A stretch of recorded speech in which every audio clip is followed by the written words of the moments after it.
नमस्कार, मैं हूं अर्चित और आपका स्वागत है एक्सेस भारत में। तो चलते हैं आज की मुख्य खबर की ओर। मैनावती मार्ग स्थित संत आसाराम बापू आश्रम में तुलसी पूजन का कार्यक्रम आयोजित हुआ, जिसमें कानपुर नगर के प्रमुख संत सम्मिलित हुए। तुलसी के औषधि, आध्यात्मिक और धार्मिक फायदों की चर्चा करते हुए संतों ने बताया कि 25 दिसंबर 2014 को संत आसाराम बापू ने तुलसी के इन महत्वपूर्ण लाभों को समाज तक पहुंचाने के लिए तुलसी पूजन दिवस की शुरुआत की थी और आज पूरी दुनिया में इसे मनाया जा रहा है।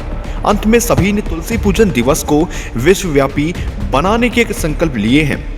हिंदू राष्ट्र सेना के धनंजय देसाई ने बताया कि संत आसाराम बापू जैसे योगी महापुरुषों के चरित्र पर लांछन लगाकर आसाराम बापू को नहीं बल्कि सनातन संस्कृति को निशाना बनाया गया है। आसाराम बापू पर लगे आरोपों पर अचरज प्रकट करते हुए देसाई ने कहा कि आरोप लगाने वाली लड़की उत्तर प्रदेश की है, घटना राजस्थान की कहती है और एफआईआर दिल्ली में कराती है।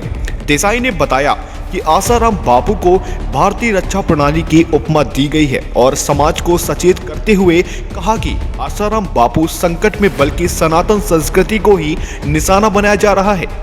अंत में आह्वान करते हुए उन्होंने कहा, मैं सभी भारतीय से कहता हूं कि यह सब सहते हुए आसाराम बापू को 8-9 साल हो गए हैं, अब जागृत हो जाओ। किसान आंदोलन अगर केंद्र को झुका सकता है तो असली हिंदुत्व भारत में धर्म राष्ट्र क्यों नहीं ला सकता। भारत को पूर्ण तेज से जागृत करने वाला आसाराम बापू के चरणों में हम क्षमा प्रार्थी हैं कि उनको इतना भुगतान करना पड़ रहा है। आइए देखते हैं कि संवाददाता से किन बातों पर चर्चाएं की गई हैं।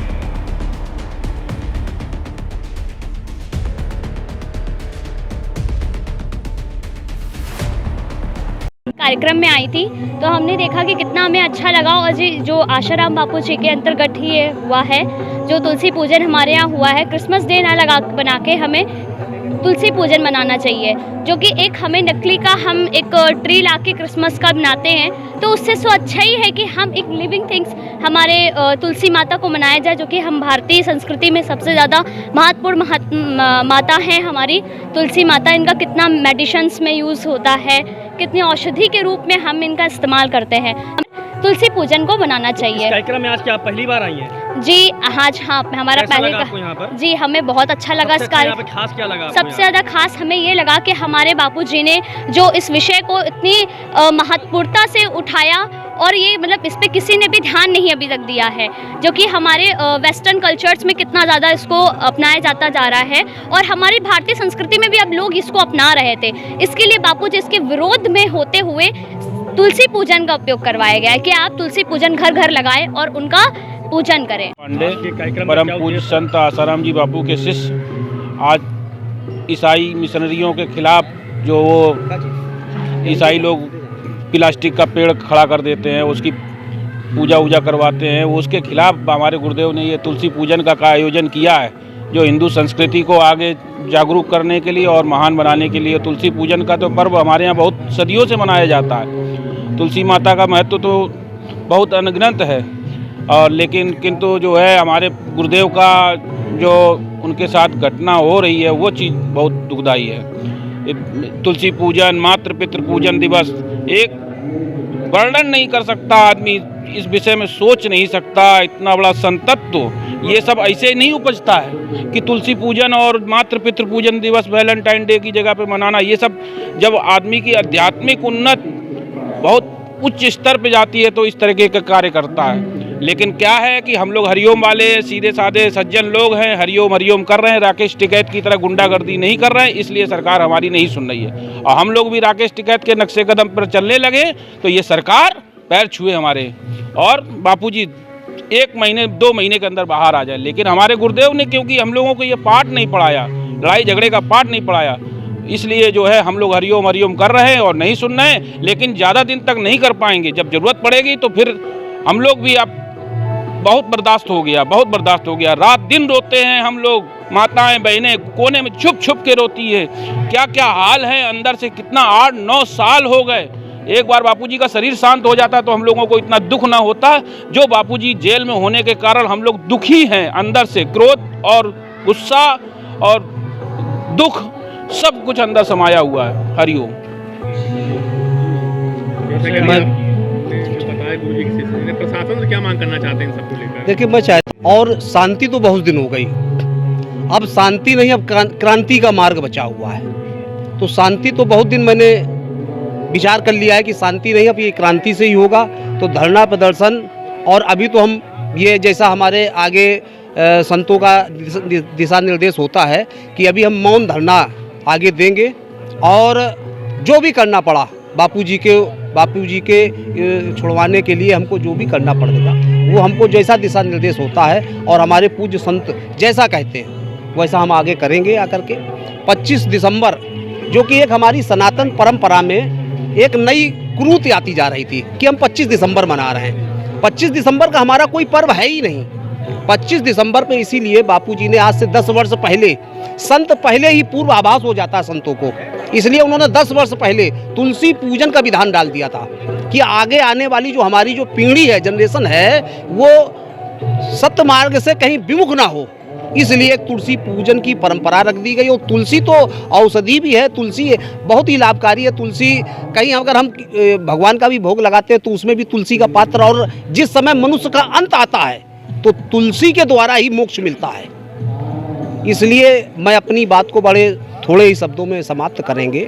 आज तुलसी पूजन का पर्व मनाया गया हमारे आश्रम में, और हम चाहते हैं ये जन जागरण और ये आपके जो ये एक संचार का जो माध्यम होता है ये जो है जन जन तक पहुँचे, और सनातन धर्म परंपरा ये बिल्कुल इस पर अड़िग हो कि नहीं, अब हमको ये 25 दिसंबर में तुलसी पूजन परंपरा इसको अपनाना ही है। अंदर रखा गया हुआ है, इस मामले में तो अंदर जाने की हमें कोई ज़रूरत नहीं है। बट हम इस मैटर पे आते हैं कि उनको अभी तक रिहाई क्यों नहीं मिल रही है, क्योंकि कोरोना काल में कहा गया कि सभी लोगों को, इतने वो वृद्ध हैं और उनका हीमोग्लोबिन 3 हो गया है, 0.3 हो गया है, लेकिन उनको रिहाई के बारे में सरकार बिल्कुल सोच ही नहीं रही है। एक आम नागरिक की तरीके से उनके बारे में सोचना चाहिए। इतने वृद्ध, यहाँ पे तो अपने देश में कितने वृद्धों के लिए अधिकार है, जब रेल में हर चीज़ में वयस्क के लिए सुविधा दी गई, यहाँ तक वृद्धा पेंशन तक बंधी हुई है। तो हमारे ऐसे जो सदगुरु हैं, संत हैं, हम अपने गुरु को, क्या मांग करना चाहते हैं? सरकार से मेरी यही मांग है कि एक संत और आसाराम को जो अपनी आइडेंटिटी उसको हटा करके एक वृद्ध हैं जो वृद्धावस्था को देखते हुए उनको बेल की अनुमति देनी चाहिए। सर क्या परिचय है आपका? मेरा नाम गोपाल आहूजा है।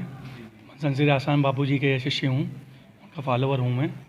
और यहाँ पे जो है 25 दिसंबर को जो बापू जी ने तुलसी पूजन दिवस के में प्रेरित किया हम लोगों के लिए कि हम लोग जो है प्लास्टिक के पेड़ की नम करके एक जो तुलसी माता जो हम लोगों के धर्म में मान्यता प्राप्त है उसकी, हम लोग उसकी पूजा करें, इसका प्रचलन किया है। क्या उद्देश्य है जो आज बाटे समाज में? उद्देश्य ये है कि जो हम लोग, हमारी नया यूथ जो है, नया यूथ है जो बिगड़ रहा है इस समय, पाश्चात्य संस्कृति पर भाग रहा है, उससे वापस अपनी सनातन संस्कृति वापस आए। आज का जो कार्यक्रम उसमें कौन कौन लोग आए थे और क्या उसमें नाम तुम देखो। शहर के काफ़ी संत आए थे, प्रमुख संत। आज जो हमारे यहाँ कार्यक्रम हुआ, संत सम्मेलन हुआ, उसमें शहर के कई प्रमुख संत आए, उन्होंने अपने उदागर पेश किए, बापू जी पर तुलसी पूजन की उन्होंने सराहना की, और आगे भी उन्होंने कहा कि ऐसे कार्यक्रम होते रहे, हम लोग आते तो रहे। अपने कार्यक्रम भक्तों को क्या दिया? हम लोगों ने अपने कार्यक्रम में तुलसी पूजन के लिए प्रेरित किया कि नए यूथ को जो भटक रहा है, उस अंधाधुंध पाश्चात्य संस्कृति से भाग रहा है, उससे बचे और अपने सनातन संस्कृति पर बढ़े।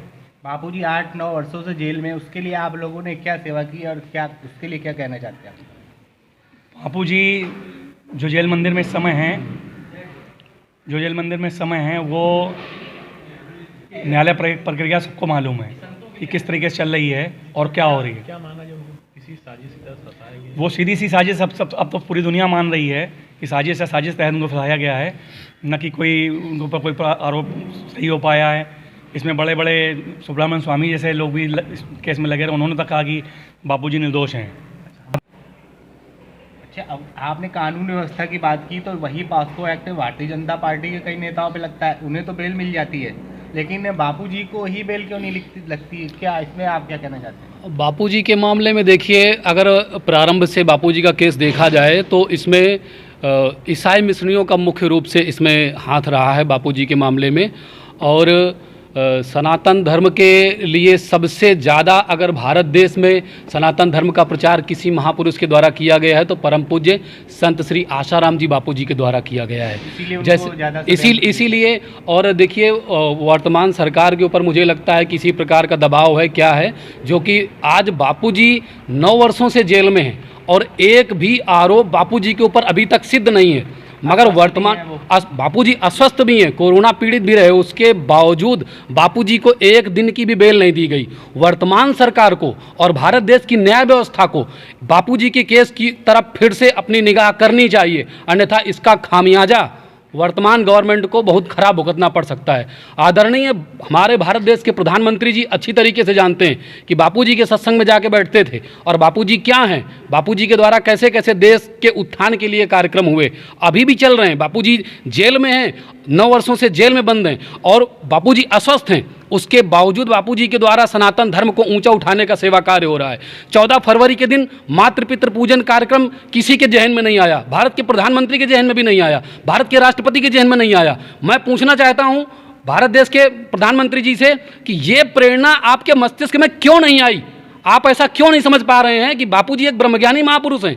बापूजी के जहन में ये कैसे आया? 25 दिसंबर को क्या क्या मनाते थे? 25 दिसंबर को हमारे सनातन धर्म के उत्थान के लिए ये तुलसी पूजन दिवस प्रारंभ किया गया। अरे साहब, मैं आपसे प्रश्न करता हूं, आदरणीय नरेंद्र मोदी साहब और हमारे देश के राष्ट्रपति जी,